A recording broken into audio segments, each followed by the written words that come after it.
Life is an adventure. Sometimes the path is obvious. Other times it is blurred.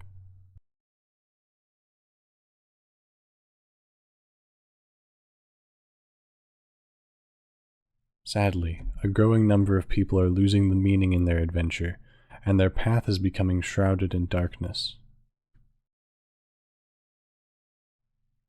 As Nietzsche once said, "If thou gaze long into an abyss, the abyss will also gaze into thee." The common interpretation of that quote is that when one gets lost looking at the negative in life, they too become negative. To avoid falling into that spiral of negativity, one can learn to make their own path. They only need to figure out where they wish to go. A good tool to have while finding one's path is philosophy, especially schools of thought like Existentialism and Absurdism, and ideas like Solipsism. Absurdism was founded by Albert Camus and was influenced by philosophers like Søren Kierkegaard. It is a branch of metaphysics that descends from existentialism and nihilism. It emphasizes the universe's absurdity, that it is meaningless or beyond our understanding, and that from said absurdity, freedom is derived. Because if there is no inherent meaning, then we are free to choose our own meaning. Absurdism proposes that maybe we aren't here for divine reasons, and that maybe the world has no absolute purpose, and so you have no shackles. You are free to do what you wish. Absurdism at its core is full recognition and acceptance of our absurd situation, of the harshness and slights of life, and thriving in spite of that unknowing. Simply put, absurdism is a revolt against meaninglessness, and an important idea to keep in mind while finding one's meaning in life. Existentialism is the umbrella under which this entire dilemma lays. It is the belief that everyone is responsible for creating their own purpose in life. It is an inherently libertarian philosophy in the free will sense.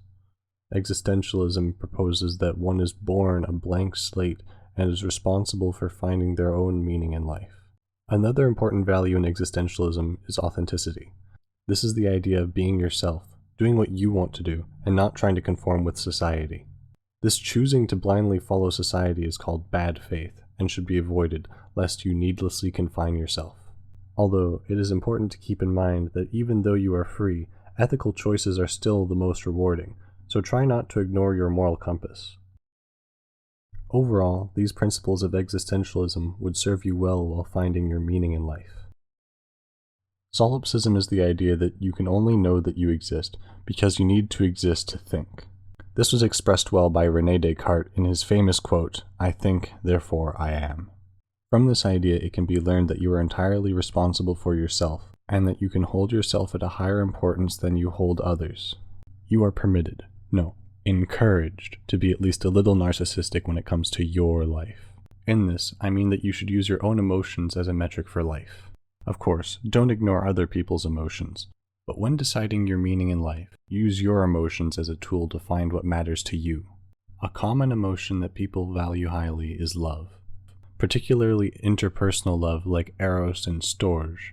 But do not forget about the most important love of all, philausha, the love for oneself. If something makes you love yourself, then you know you're on the right path. With your emotions as your compass and solipsism in mind, you are ready to find your meaning to life. Finding the meaning in life can be a difficult task, but an important part of learning to enjoy life. Currently, you may be one of the many people who feel like they are walking around aimlessly in life. But with knowledge of existentialism, absurdism, and solipsism under your belt, hopefully you will find your path soon. Remember, find out what matters to you and grasp onto it, never letting go. We are all on our own path.